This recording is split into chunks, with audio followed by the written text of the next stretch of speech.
Daily Soccer Podcast with the Global Sports Podcast Network. Your body is unique.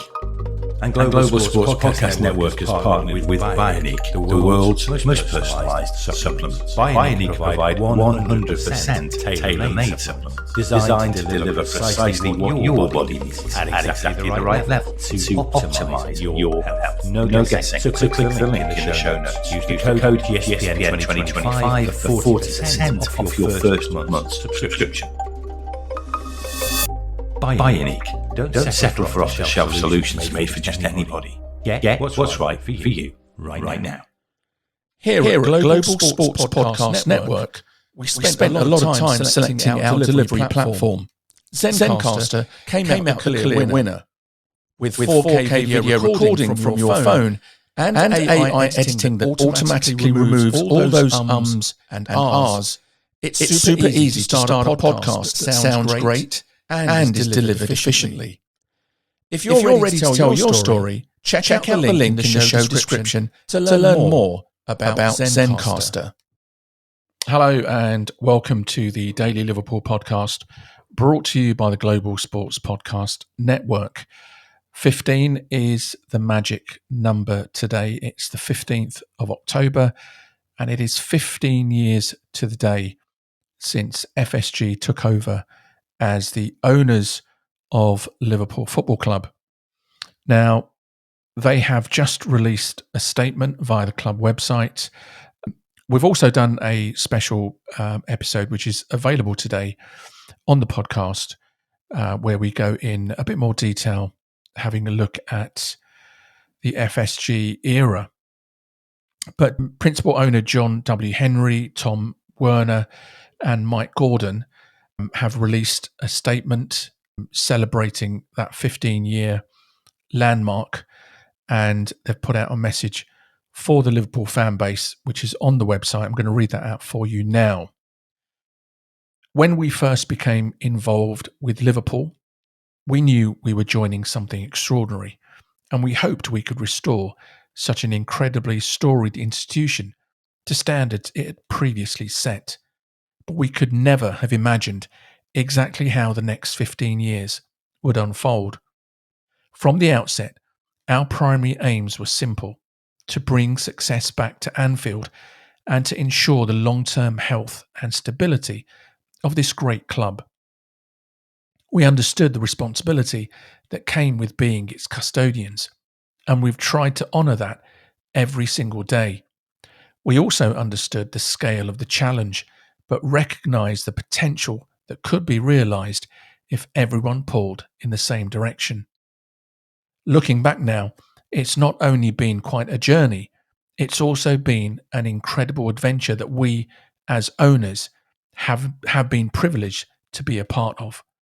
The 2 Premier League titles, one under Jurgen and one under Arne, and the Champions League win are the obvious milestones.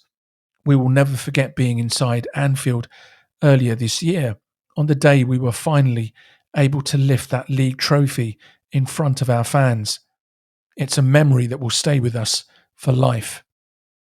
But there have been so many other moments that matter just as much. Sir Kenny Dalglish guiding us to our first trophy together in 2012, becoming world champions in 2019, the Cup double in 2022, the League Cup final in 2024, back-to-back WSL title wins in 2013 and 2014 under Matt Beard. Each of them told its own story about what this club stands for belief, togetherness, heart, and so much passion. Of course, there have been tough times too.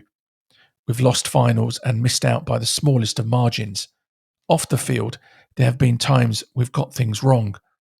We know that, and we have learned from it. All our decisions are made with the best long-term interests of the club at the centre of our thinking. We're proud today of how the club has grown in every sense. The men's team now train in world-class surroundings. The women's team call Melwood home again, linking our future to our history. And Anfield itself, from the main stand to the new Anfield Road, has been transformed while never losing what makes it special. We also want to take a moment to recognise all the leadership at Liverpool, both on and off the field. Their guidance, commitment and dedication has been central to everything we've collectively achieved. Liverpool Football Club means so much to so many people, and that's something we've always been conscious of. This club is part of the fabric of the city and far beyond it. It connects generations and communities in a way that is truly special. Being part of that story is a privilege, and it brings a responsibility we never take for granted. Today is a day to look back with gratitude, but it's also a reminder that our work isn't done. There's still so much more ahead of us, more to achieve, more to win, and more memories to make together. And to you, our supporters, on behalf of everyone at Fenway Sports Group, thank you. Thank you for welcoming us, for believing in this team through every high and low, for telling us when we've fallen short, and for showing the world what it truly means to be part of Liverpool Football Club. You'll never walk alone. John, Tom, and Mike. So that's the statement that was released by the ownership. And I think, I think it hits the right note. I think that, in this day and age, I think it's easy to be cynical and to kind of not take these kind of things seriously, that it's just kind of a kind of PR stunt. But I think when you read that statement, I do really get the sense that I believe the ownership. I really believe them when they say that, the moments that really stick out, obviously the Champions League victory and the Premier League titles are, they take precedent. They do mention Kenny Dalglish. They make sure that we don't forget the fact that, he won that first trophy for the ownership group back in 2012. And although there is still, I don't know if controversy is the right word, but, people weren't happy with, by the way that he was dismissed after winning that trophy. But I think that was always the plan with FSG. I think Kenny Dalglish in that moment where he took over the club and really stabilised the club, one that I don't think they expected him to do as well as they did. And it was almost, I wouldn't say they didn't want him to do well, but he didn't fit the model of what a manager in the FSG era would be. And that manager was a modern manager in the mould of a Brendan Rodgers, which obviously didn't work out, but then obviously Jurgen Klopp and then Arne Slot. But look, he gets a mention as someone who effectively set the ball rolling for the FSG era, getting that first trophy in 2012. He mentions, or I should say they mention the WSL titles won by Matt Beard. And they've also mentioned the things that they've got wrong. They've said off the field, there have been times we've got things wrong, and we know that, and we've learned from it. And even closing off, thank you to the fans for believing in the team through every high and low, and for telling us when we've fallen short.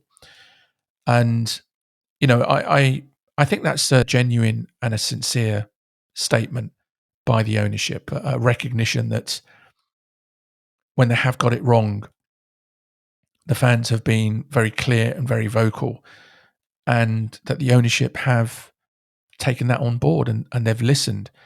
And I think, you've got to give people credit for that. There are plenty of ownership groups in the Premier League, in football, in Europe, across the world, where, fans can protest and they're not happy with the ownership, and the ownership just doesn't care. They don't even get a reply. You just only have to look at Manchester United to see what kind of ownership we could have had. So that's it. That's the statement that was released by FSG to mark 15 years of their stewardship of the club, and let's hope that the next 15 years might be a bit of a stretch in terms of ownership, but however long it is, if we're as successful as this kind of 15-year period has been, I think we'll be reasonably happy. But that's all for today. We'll be back tomorrow to start our build-up to the weekend's Premier League action, and it's the big one. It's against Manchester United. It's at Anfield, so we'll have plenty of content coming your way to preview that game. Thank you for listening, and we'll see you again soon.